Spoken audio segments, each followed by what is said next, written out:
In a remote village beyond the frozen fields of Poltava, there is a winter that locals refuse to speak about. They call it the season of black snow. It fell only once, and it never melted.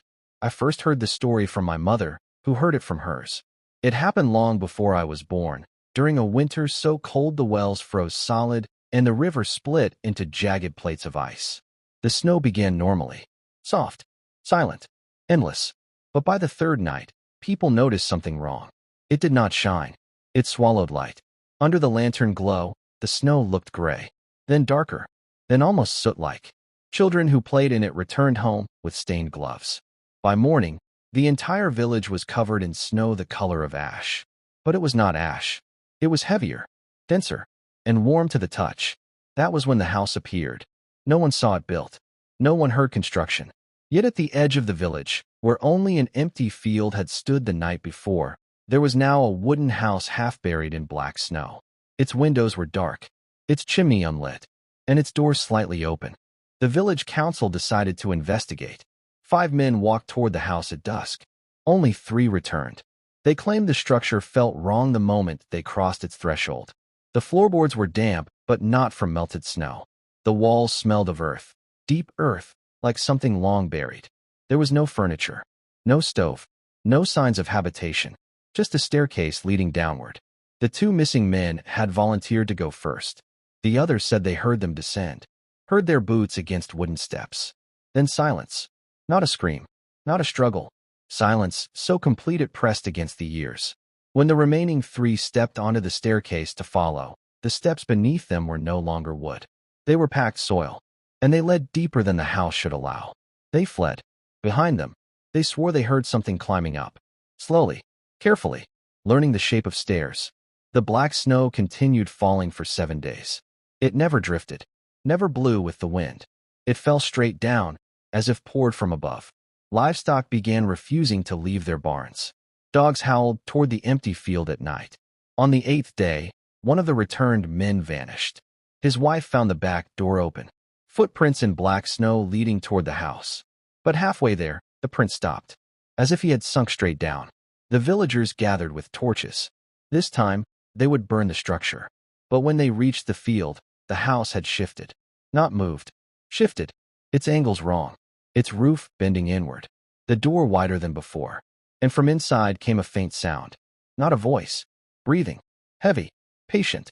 They set fire to it anyway. The flames caught quickly. Too quickly.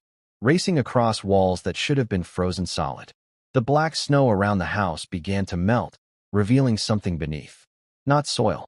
Not grass. But wooden beams. Dozens of them. Crossing beneath the snow in impossible directions. As if the visible house were only the roof of something vast below. The ground trembled. The burning structure collapsed inward, swallowed by itself. And from beneath the melting snow, a shape pressed upward. Large. Angular. Trying to surface. The villagers fled. By morning, the field was empty again. No house. No beams. No burn marks. Only ordinary white snow. Clean. Bright. Untouched.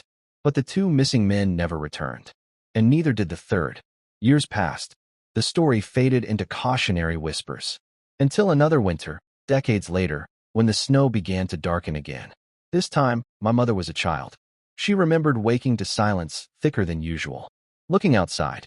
Seeing the field once more covered in gray-black snow. And something at its center. Not a full house. Just a roofline. Emerging slowly from beneath the surface. As if rising. The village was smaller then. Fewer people. Less courage. No one approached. They locked their doors, covered their windows, and waited. For 7 days, the roof rose higher. On the 8th, it was gone. The snow returned to white. But one family had disappeared overnight. Their beds cold. Their doors closed from the inside. No tracks. No disturbance. Just absence. Now, I live near Poltava, not far from that same field. Winters are milder. The river rarely freezes. People dismiss old stories as folklore shaped by hardship. But last year, during the first heavy snowfall, I noticed something strange. The flakes landing on my sleeve did not sparkle. They dulled. By evening, the ground had a faint gray tint. At midnight, I walked to the field. I do not know why. Perhaps curiosity. Perhaps inheritance. The snow there was darker than elsewhere. Warmer. and in the center, I saw it. A depression forming, perfectly rectangular, slowly sinking, as if something beneath were inhaling. The air vibrated faintly, and from far below, I heard it, breathing. The black snow did not fall from the sky. It rose from beneath. The house is not built. It surfaces. Each generation, it rises a little closer, learning, growing, waiting. If the snow ever falls dark where you live, do not approach open fields. Do not follow warmth beneath your feet.